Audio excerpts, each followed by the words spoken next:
Welcome to Lady Siou Story.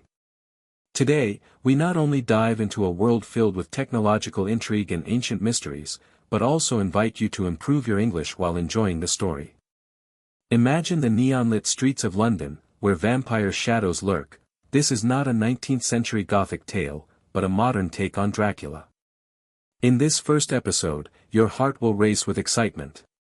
Are you ready? Let's follow the protagonist and immerse ourselves in this dark, thrilling saga together. The story begins now. Jonathan Harker, 32 years old, is a rising star lawyer in London's financial district. He works at a top-tier international law firm, specializing in high-risk, high-reward corporate mergers and acquisitions. His life's rhythm mirrors that of the city, fast, cold, and brimming with ambition. One day, his boss, a senior partner with a full head of white hair but sharp, piercing eyes, called him into a glass-walled conference room and handed him a special assignment. "Jonathan, this is a turning point in your career," the boss said in a low voice, sliding over a stack of documents. "Our client is Dracula, a rather unique tech mogul. He's planning to acquire an emerging artificial intelligence company, codenamed Eternal Night Project. Your task is to head to his headquarters and finalize the deal details." Jonathan frowned. The information on Dracula in the files was scant, only a blurry black and white photo showing a tall figure against the backdrop of London's skyline. He asked, "Why me?" The boss just chuckled and said, "He specifically requested you." Those words sent a jolt through Jonathan's heart, yet they also ignited his curiosity. Jonathan arrived at Dracula's headquarters, a towering skyscraper named Obsidian Tower. The building was constructed from obsidian and reinforced glass, its sharp lines piercing toward the night sky like a modern-day vampire castle. The elevator shot straight to the 88th floor. When the doors opened, a cold gust swept through, carrying a faint rusty scent that sent a chill down his spine. Dracula stood before a massive floor-to-ceiling window, gazing out over London's glittering nightscape. He stood over 6 feet tall, clad in an impeccably tailored black suit, his collar slightly open to reveal a pale neck. His hair was jet black and neatly combed, but his eyes were deep abysses, as if they could peer straight into Jonathan's soul. "Mr. Harker," Dracula's voice was low and magnetic, laced with a hint of Eastern European accent, "thank you for coming in person.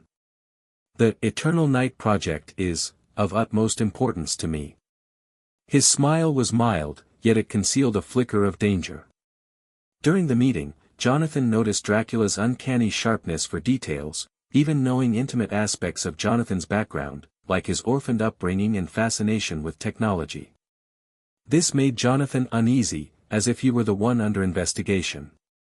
Dracula's speech was laced with insinuations.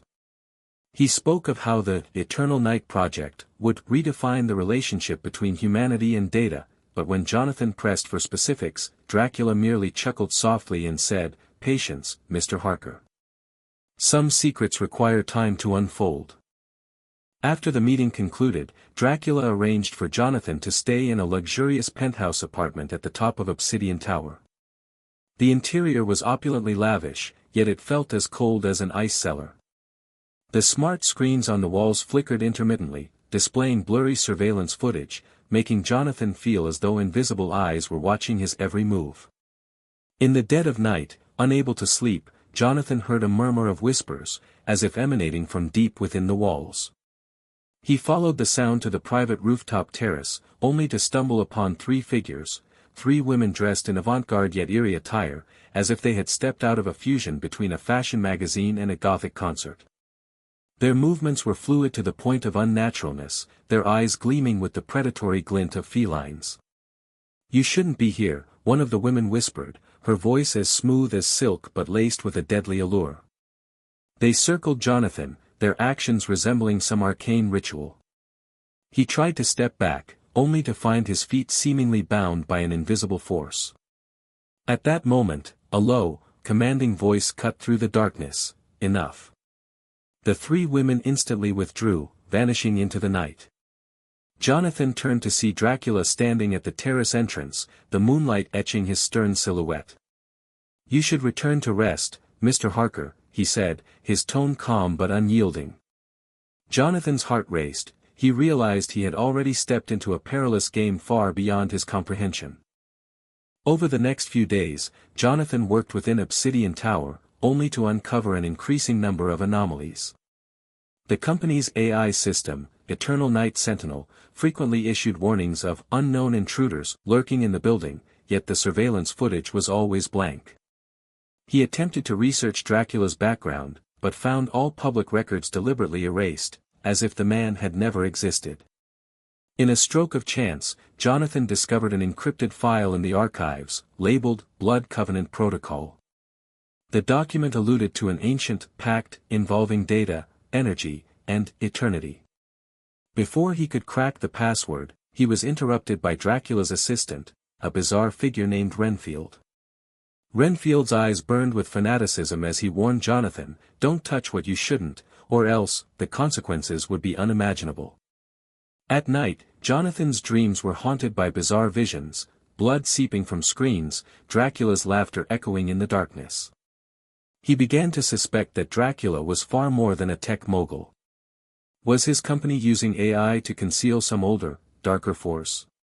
Those women, those warnings, those hidden files, everything pointed to a terrifying truth: Dracula might be a modern vampire, commanding the nexus of technology and the supernatural. Jonathan realized he was ensnared in the web of Obsidian Tower. He began secretly documenting Dracula's anomalous behaviors and attempting to reach out to the outside world. However, all communication devices were restricted, his phone signal was jammed, and even Wi-Fi couldn't penetrate the firewall of the Eternal Night Sentinel. He understood that the only way to escape was to uncover Dracula's secrets and locate the core of the Eternal Night Project. During a late-night exploration, Jonathan infiltrated the building's underground data center. The servers there emitted an eerie red glow, and the air hummed with a low-frequency buzz. He discovered a device labeled Blood Core, its screen displaying streams of data that seemed to simulate human vital signs. Just as he tried to download the data, alarms blared, and Dracula's voice echoed from the speakers, "Mr. Harker, your curiosity is truly admirable, and regrettable." The story ends on a cliffhanger, Jonathan trapped in the data center, the surrounding lights gradually dimming as Dracula's footsteps approach from the distance.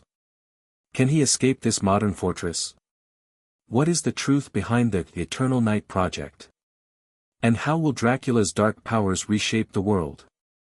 Jonathan's investigation has only just begun. How will he survive at the crossroads of technology and ancient legends? What is Dracula's true purpose? How many secrets does Obsidian Tower conceal?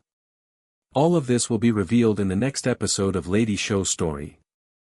If you enjoyed it, remember to subscribe, like, and share. See you next time. Good night, and don't let the darkness catch you.